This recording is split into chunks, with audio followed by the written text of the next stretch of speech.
मैं जब भी उसकी मोहब्बतों की सदाकतों की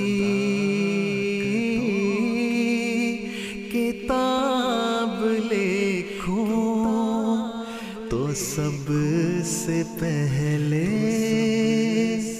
उसे मोहम्मद कहूँ रिसालत माब लिखूं। Bismillahirrahmanirrahim. Assalamualaikum warahmatullahi wabarakatuh. Pemirsa MTA dimanapun Anda berada, senang bisa kembali berjumpa dalam program Ruhani Hazain. Di dalam program ini kita akan membahas buku-buku karya dari Hadrat Masih Maud alaihissalam yang telah dikompilasi dalam kitab Ruhani Hazain. Dan di dalam episode kali ini kita akan membahas buku kelima dalam jilid 18 Ruhani Hazain yang berjudul Nuzulul Masih. Saya Hafizur Rahman, di studio telah hadir narasumber kita seperti biasa, Bapak Maulana Arif Rahman Hakimi Syahid. Mari kita sapa beliau terlebih dahulu dan kemudian kita mulai pembahasan mengenai buku ini. Assalamualaikum Bapak. Waalaikumsalam warahmatullahi wabarakatuh. Bagaimana Bapak? Alhamdulillah sehat. Alhamdulillah sehat ya Pak ya. Alhamdulillah. Selalu sehat dan selalu ceria dengan senyumnya Bapak. Luar biasa. Alhamdulillah. Alhamdulillah. Baik, buku Nuzulul Masih ini adalah buku yang telah kita bahas dalam episode sebelumnya dan ini masih melanjutkan pembahasan mengenai buku yang sama ya Pak ya. Ya. Kira-kira dalam episode kali ini kita akan membahas poin-poin menarik apa saja? Silakan. Jadi dalam episode kali ini kita akan membahas berkenaan dengan beberapa poin saja karena ini bukunya sangat tebal ya. Sangat tebal, jadi ya perlu beberapa pembahasan lah kalau ingin poin-poin yang menarik untuk bisa dibahas.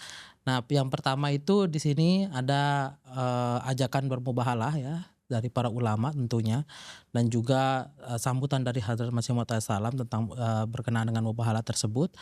Yang kedua itu adanya sebutan-sebutan panggilan-panggilan terhadap Hadrat Masih Maud alaihissalam yang berupa caci makian ya.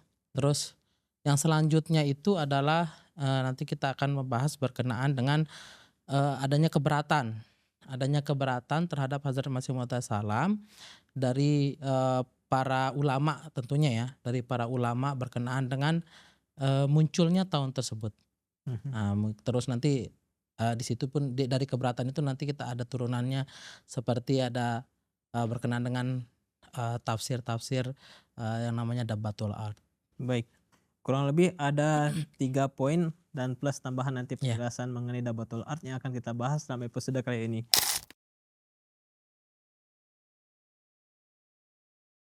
Baik, kita masuk ke bagian pertama mengenai ajakan mubahalah ini, bagaimana ceritanya ya Bapak? Silahkan. Nah, yang pertama yaitu ajakan mubahalah. Jadi ada beberapa ulama, mungkin bukan beberapa, banyak ya ulama, tapi di sini yang disebutkan oleh Hadrat Masih Maud alaihissalam itu hanya beberapa saja. Jadi ada yang secara langsung dan ada juga yang melalui buku-buku atau tulisan-tulisan yang mereka tulis.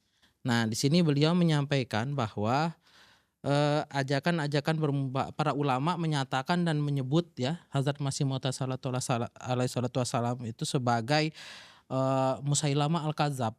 Nah, sebagaimana yang kita ketahui bahwa setelah Hadrat Rasulullah SAW dan para khulafanya, nanti Rasulullah SAW itu menubuatkan bahwa akan datang 30 pendusta ya, 30 pendusta. Setelah itu kemudian nanti akan datang Imam Mahdi setelah itu dari nubuatan-nubuatan Rasulullah SAW. Nah, dengan pendakwaan yang dilakukan oleh Hadrat Masih Maud alaihissalam itu, nah orang-orang atau para ulama ini langsung menyatakan bahwa beliau itu bukan utusan dari Allah Ta'ala. Nah, beliau itu disamakan atau diandaikan sebagai Musailamah Al-Kadzab ya. Musailamah Kadzab. Jadi beliau itu salah seorang dari termasuk dari salah seorang 30 pendusta itu.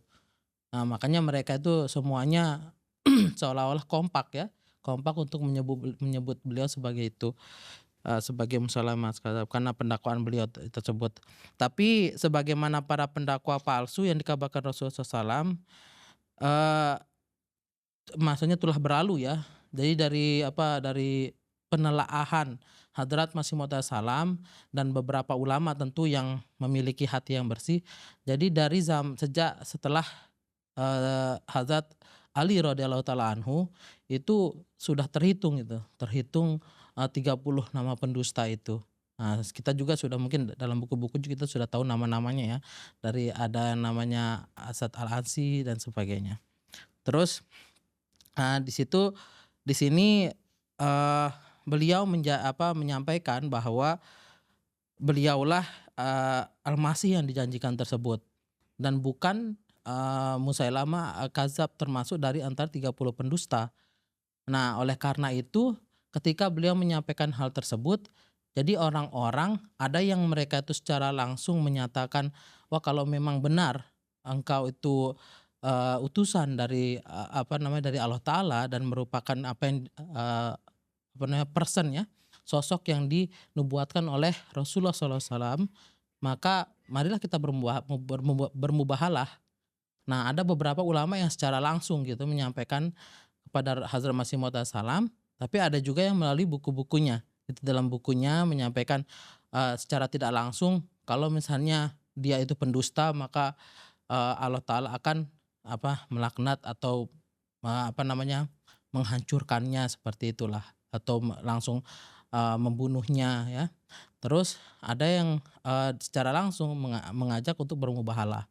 Dan di sini beliau menyebutkan dalam buku ini ya. Dalam buku ini beliau menyebutkan beberapa saja. Beliau menyampaikan ya. Beliau menyebutkan namanya dan akibatnya.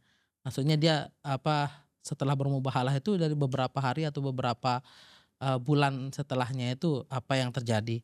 Yang pertama itu ada yaitu Maulwi Ismail Aligar. Nah, Maulwi Ismail Aligar ini secara jelas ini menyatakan untuk bertarung ya. Atau kita paham kan yang artinya mubahalah. Mubahalah itu adalah pertarungan doa ya, perang doa lah. Nah, kemudian di sini beliau menyampaikan bahwa setelah terjadinya atau melakukan mubahalah tersebut 10 tahun kemudian justru Maulwi Ismail Aligar ini mati ya. Siapa yang duluan mati maka dia yang berdusta. Nah, ini 10 tahun kemudian Maulwi Ismail Aligar ini mati. Kemudian yang kedua adalah Maulwi Ghulam Dastgari namanya itu. Nah, setelah ini juga beberapa tahun kemudian itu mati. Sama mubahalahnya seperti itu, maka yang berdusta maka dia yang akan duluan mati. Terus yang ketiga adalah Maulwi Rashid Ganggu. Ini yang disampaikan oleh Hazrat Masih Maud salam. Nah, setelah beberapa hari, kalau ini Maulwi Rashid Ganggu ini bukan masalah mati ya yang disampaikan, tapi dia menyampaikan bahwa siapa yang berdusta dia akan dilaknat oleh Allah Ta'ala. Nah, makanya ini lain akibat yang didapatkan. Nah, dia itu setelah beberapa hari dari mubahalah tersebut dia mengalami kebutaan. Nah, terus yang selanjutnya adalah Maulwi Ghulam Muhyiddin. Nah, kalau ini sama tentang setelah bermubahalah atau yang berdusta akan mati, dan dia juga setelah beberapa hari mati. Terus kemudian yang terakhir yang disampaikan oleh Hazrat Masih Maud salam di sini adalah Abdul Haq Ghaznawi. Nah, Abdul Haq Ghaznawi ini itu tentang laknat. Nah, gimana beliau di sini menyampaikan bahwa pokoknya kalau yang berdusta, dan di sini Abdul Haq Ghaznawi itu sangat yakin bahwa Hadrat Masih Maud salam itu adalah orang pendakwa palsu dan menyatakan dia pasti akan dilaknat. Tapi ternyata berbalik, malah dia yang dilaknat dan menjadi melarat. Nah, makanya Hadrat Masih Maud salam menyampaikan bahwa kalau kalian ingin melihat keadaan atau kondisi dari Abdul Haq Ghaznawi ini, pergilah ke pasar-pasar dan lihatlah apa yang terjadi kepadanya di sana. Ya, seperti kalau misalnya kita ke pasar, di sini dijelaskan oleh Hazrat Masih Maud salam, dia itu seperti pengemis yang sudah tidak ada orang yang mengenalnya dan tidak ada yang membantunya. Jadi dia hanya mengais-ngais dari makanan-makanan sisa yang dibuang oleh orang-orang. Seperti itu. Ya, baik.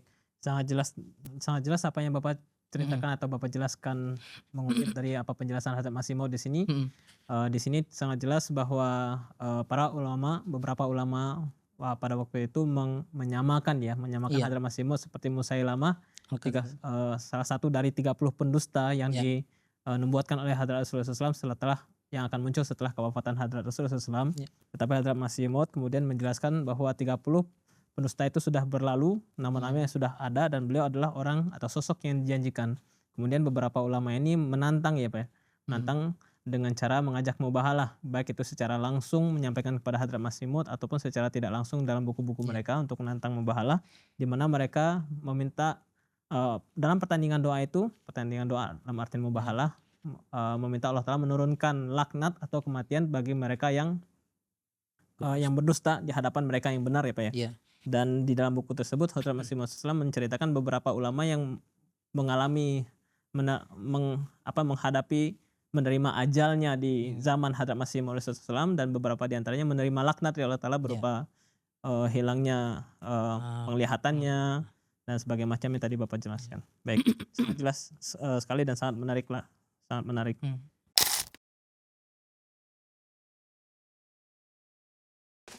Selanjutnya adalah kita bahas mengenai poin kedua yang Bapak sebutkan tadi adalah panggilan atau sebutan yang disampaikan oleh beberapa ulama atau para ulama kepada Hadrat Masih Maud yang berbau cacian.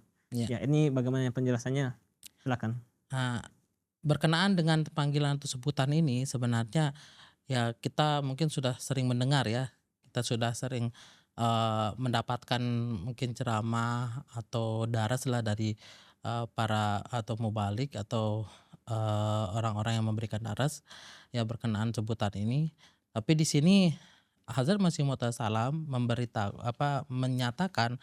memberitahukan kepada semuanya bahwa ternyata Hazrat Masih Maud salam justru senang dengan panggilan-panggilan atau sebutan-sebutan seperti itu. Jadi sebutan-sebutan yang dilancarkan beliau untuk beliau itu beliau sangat senang untuk mendapatkan sebutan itu. Karena apa? Sebutan-sebutan itu salah satu dari penggenapan dari apa yang disampaikan oleh Hazrat Masih Maud salam. Dari Hazrat Rasulullah Sallallahu Alaihi Wasallam. Jadi sebutan seperti misalnya beliau dicaci maki, dikatakan dajjal, terus dinyatakan kafir. Nah, itu beliau sangat senang. Ya, sangat senang dipanggil seperti itu. Kan apalagi kalau sekarang itu terutama bagi para Ahmadi ya, banyak sekali sebutan yang dilancarkan untuk para Ahmadi. Ada Qadiani, ada Mirzai ya, seperti itu. Tapi kita ya tentunya bukannya merasa tersinggung atau tidak senang, tapi justru kita merasakan senang. Kadang kita juga mengatakan alhamdulillah. Dan ada juga di beberapa tempat ya, di orang-orang Ahmadi itu dipanggil dengan sebutan dingkong gitu ya. Nah, ketika ditanyakan kepada Khalifatul Masih keempat berkenaan ini, apa sih maksud dari dingkong ini, sewaktu beliau datang ke Indonesia, beliau langsung menyatakan seharusnya kalian senang. Oh iya, kita sih senang. Kita tidak merasa keberatan dipanggil seperti itu. Beliau menyatakan dingkong itu artinya sebenarnya dalam bahasa Urdu dinko. Jadi orang-orang yang menuju kepada agama. Jadi secara otomatis ya dari awal kita senang, dan setelah mendapatkan berita seperti itu kita makin senang lagi.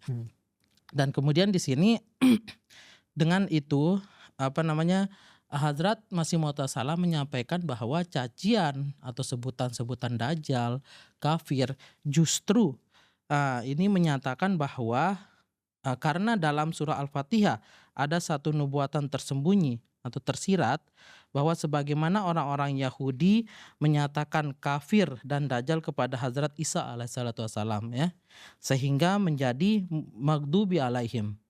Ya. Kemudian sebagian orang-orang Islam pun akan menjadi demikian. Nah, jadi ada orang-orang Islam yang sekarang ya yang menyampaikan kepada Hazrat Masih Maud salam seperti itu, sebagaimana orang-orang Yahudi juga mengatakan kepada Nabi Isa alaihissalam. Kemudian itulah mengapa orang-orang baik diajarkan doa ini ya, dan supaya mereka masuk di antara mun'im alaihim, orang-orang yang diberikan nikmat, dan tidak menjadi maghdubi alaihim, orang-orang yang dimurkai. Nah, maksud luar biasa dari surah Al-Fatihah ini beliau menyampaikan bahwa mengabarkan suatu kemajuan atau perkembangan zaman di zaman Hazrat Masih Maud Wassalam. Dan jemaat beliau ini ada terjadi perkembangan ya setelah itu. Terus orang-orang Islam Yahudi. Nah, di sini beliau menyatakan orang-orang Islam Yahudi. Maksudnya yang seperti orang-orang Yahudi pada zaman Nabi SAW dan orang-orang Islam yang seolah-olah seperti Yahudi di zaman Hazrat Masih Maud SAW. Serta orang-orang sesat yaitu orang-orang Kristen, dan hal ini pun telah tergenapi. Jadi ini satu penggenapan justru untuk kebenaran daripada Hazrat Masih Maud SAW pada saat Nabi Isa alaihissalam dan Nabi Isa yang dijanjikan di akhir zaman nanti. Seperti demikian. Ya, baik. Menarik sekali kalau kita melihat apa yang tampak buruk secara zahir ya, ternyata memang ada hal yang menarik atau membesarkan hati yang menggembirakan ya Pak ya. Kita dipanggil atau Hazrat Masih Maud itu sendiri dipanggil Dajjal, kafir, dan kita juga tidak lepas dari panggilan-panggilan tersebut ya Pak ya. Mungkin orang berpikir secara luar kita akan memperoleh kehinaan ya Pak ya. Tetapi pada dasarnya adalah suatu penggenapan, ada kabar suka terhadap penggenapan nubuatan dari Hadrat Rasulullah SAW ya Pak ya. Tadi Bapak sampaikan di dalam surah Al-Fatihah ya Pak ya. Sangat jelas sekali, dan ini menjadi kabar suka bagi kita bahwa dengan adanya hal demikian itu adalah bukti dari kebenaran dari Hadrat Rasulullah SAW itu sendiri. Baik.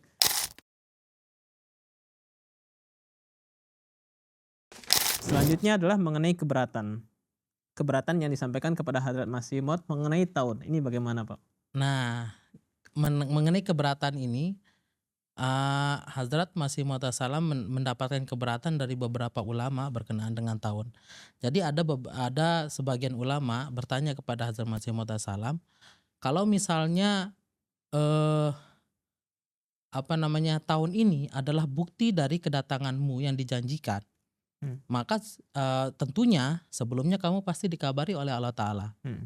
Kamu mendapatkan ilham dari ulama-ulama itu menyatakan seperti itu. Nah, kemudian beliau menjawab apa? Beliau menjawab bahwa tentu sudah dari awal berkenaan dengan ini sudah saya beritahukan dan sudah saya tulis dalam buku saya. Itu yang disampaikan oleh Hazrat Masih Maud. Kemudian beliau menyampaikan bahwa sesungguhnya Allah Ta'ala telah mengabarkan kepadaku sebelumnya berkenaan dengan tahun ini. Di antaranya dalam buku Barahin Ahmadiyah, sudah jelas kata beliau. Jadi beliau menyampaikan ya di buku Barahin Ahmadiyah itu, dan beliau menyampaikan bahwa dan menyebutkan halaman-halamannya. Di situ beliau menyampaikan dalam buku Barahin Ahmadiyah halaman 518 sampai 519 melalui wahyu-wahyu dari Allah Ta'ala. Kemudian di halaman 557, 577 itu juga berkenaan dengan penjelasan dari wahyu-wahyu, dan ada juga wahyu yang mirip dengan wahyu yang ditulis di halaman sebelumnya.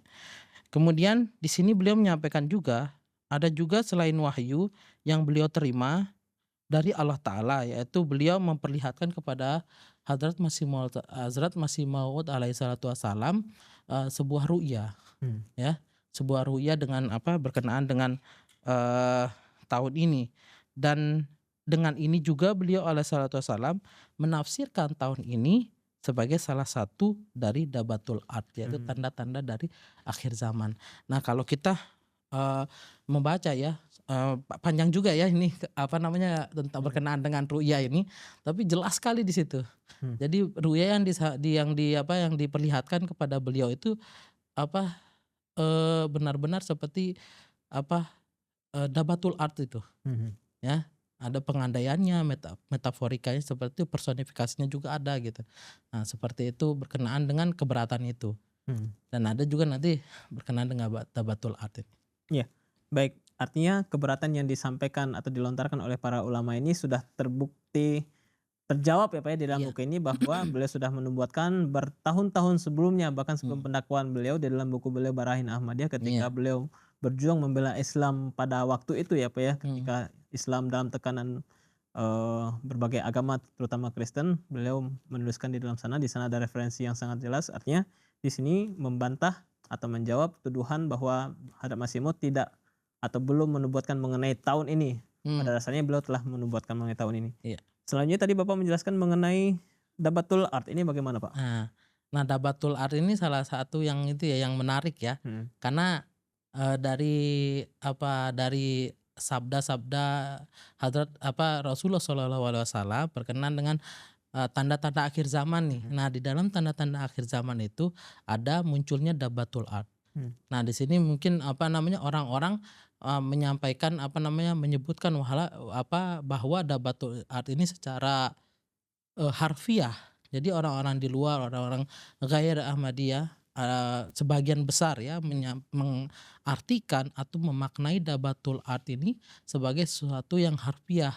Jadi ada hewan-hewan yang akan muncul dari tanah. Nah, tapi di sini Hazrat Masih Maud Salam menyampaikan bahwa Dabatul Ard ini beliau bersabda bahwa Quran Syarif menyatakan bahwa pada akhir zaman nanti akan lahir 2 jenis Dabatul Ard. Jadi di sini yang pertama adalah para alim ulama yang tidak memiliki amal, ya, yang tidak beramal, maksudnya tidak berakhlak lah seperti itu ya, yang hatinya lengket dengan tanah. Nah, maksudnya lengket dengan tanah ini yang condong kepada dunia ya, yaitu akan menginginkan ketenaran duniawi. Ini satu Dabatul Ard itu. Jadi satu Dabatul Ard itu kepada para alim ulama justru. Yang B amal katanya. Tidak beramal. Kemudian yang kedua adalah cacing taun yang akan zahir sebagai hukuman. Sebagai suatu azab. Ya. Dan memang kalau kita membaca di tafsir-tafsir kita berkenaan dengan Dabatul Ard ini, kuman, terus bakteri, nah itu juga masuk ke dalam Dabatul Ard. Ya, dan tentunya memang cacing taun ini juga kan berasal dari virus atau bakteri kan. Ya, justru itulah yang dibilang Dabatul Ard ini salah satu dari itu. Kemudian di sini, nah kedua ini telah tergenapi di zaman Hadrat Masih Maud SAW, sehingga juga yang disabdakan oleh Rasulullah SAW yang tertuang dalam Sahih Muslim. Yang tadi saya sampaikan bahwa Rasulullah SAW juga menyampaikan berkenaan dengan tanda-tanda akhir zaman yang salah satunya adalah munculnya Dabatul Ard. Ya, menarik. Tadi poin yang Bapak sampaikan ada 2 jenis Dabatul Ard yang disebutkan di dalam Al-Quran. Dabatul Ard ya Pak. Yang pertama adalah alim ulama yang tidak ada amal atau tidak ada akhlaknya, bahkan dekat dengan tanah. Artinya orang alim ulama yang lebih condong pada dunia ya Pak ya. Ketenaran dunia. Ketenaran dunia itu yang pertama. Yang kedua adalah bakteri-bakteri yang muncul dari tanah, yang taun adalah salah satu di antaranya yang muncul ya Pak ya. Artinya di zaman Hazrat Masih Maud 2 hal ini telah tergenapi. Menjadikan ini bukti kebenaran dari pendakwaan Hazrat Masih Maud SAW itu sendiri. Dan menyatakan ini zamannya sudah akhir zaman gitu. Inilah zaman inilah saat akhir zaman itu ya Pak ya. Iya. Baik. Jazakumullah Bapak atas penjelasan dan diskusi Bapak mengenai 4 poin, kurang lebih 4 poin yang telah kita bahas untuk episode kali ini. Insyaallah kita akan lanjutkan dalam episode selanjutnya, tentunya dalam mengenai topik-topik yang lebih menarik lagi. Iya. Jazakumullah Bapak. Ya. Baik pemirsa MTA dimanapun Anda berada, demikianlah pembahasan kita mengenai buku Nuzulul Masih, buku kelima dalam jilid 18 Ruhani Hazain. Tentunya kita akan masih melanjutkan mengenai buku ini dalam episode selanjutnya. Saya Hafizur Rahman beserta kru yang bertugas mohon undur diri. Wabillahi taufiq wal hidayah. Assalamualaikum warahmatullahi wabarakatuh. Waalaikumsalam. Maka diminum Bapak. मैं जब भी उसकी मोहब्बतों की सदाकतों की